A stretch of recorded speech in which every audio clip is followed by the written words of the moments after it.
Hi welcome to my channel. Andhra Pradesh రాష్ట్రంలో గ్రామ సచివాలయాల ఉద్యోగులను రేషనలైజేషన్ చేస్తున్నారు కదా, దానిపై హైకోర్టులో అయితే ఒక పిటిషన్ వేయడం జరిగింది. పూర్తి వివరాలు తెలుసుకుందాం. చాలామంది వీడియో చూస్తున్నారు, లైక్ చేయట్లేదు. ఇన్ఫర్మేషన్ నచ్చిన వాళ్ళు వీడియోని లైక్ చేసి ఛానల్ని సబ్స్క్రైబ్ చేసుకోండి.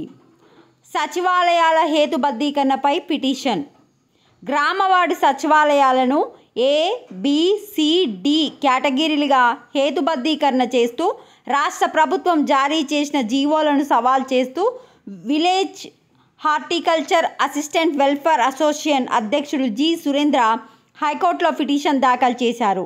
న్యాయమూర్తి జస్టిస్ చల్ల గుణరంజన్ ఇటీవల ఈ వ్యాజ్యంపై విచారణ జరిపారు.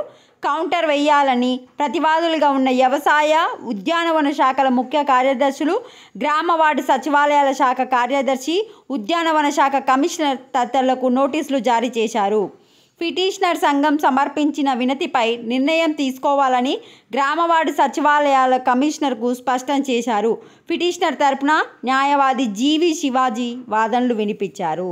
సో మనకు జి సురేంద్ర అనే అతను ఈ రేషనలైజేషన్ చేస్తున్నారు కదా, గ్రామ పంచాయతీలను ABCDగా విభజించి జనాభాను బట్టి విభజించి అక్కడ అంతమంది ఉద్యోగులు పనిచేయాలని చెప్పి రాష్ట్ర ప్రభుత్వం జీవో జారీ చేసింది కదా, ఆ జీవోపై అయితే కేసు వేయడం జరిగింది. ఇప్పుడు గవర్నమెంట్ని రిప్లై ఇవ్వమని చెప్పి అయితే హైకోర్టు చెప్పింది. ఒకసారి మీరు కూడా చదువుకోండి. నెక్స్ట్, పక్క వార్డులకు బదిలీ చేయొచ్చు. సచివాలయ సిబ్బంది బదిలీల ఉత్తర్వులకు సవరణ. గ్రామ వార్డు సచివాలయ ఉద్యోగుల బదిలీలు రేషనలైజేషన్ ఉత్తర్వులకు స్వల్ప సవరణ చేస్తూ గ్రామ వార్డు సచివాలయ శాఖ ఉత్తర్వులు జారీ చేసింది. పట్టణ ప్రాంతంలో ఒక వార్డు నుంచి మరో వార్డుకు బదిలీ చేయొచ్చని పేర్కొంది.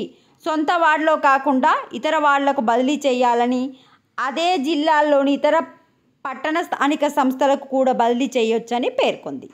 ఇవి అప్డేట్. వీడియోని లైక్ చేయండి. Thanks for watching.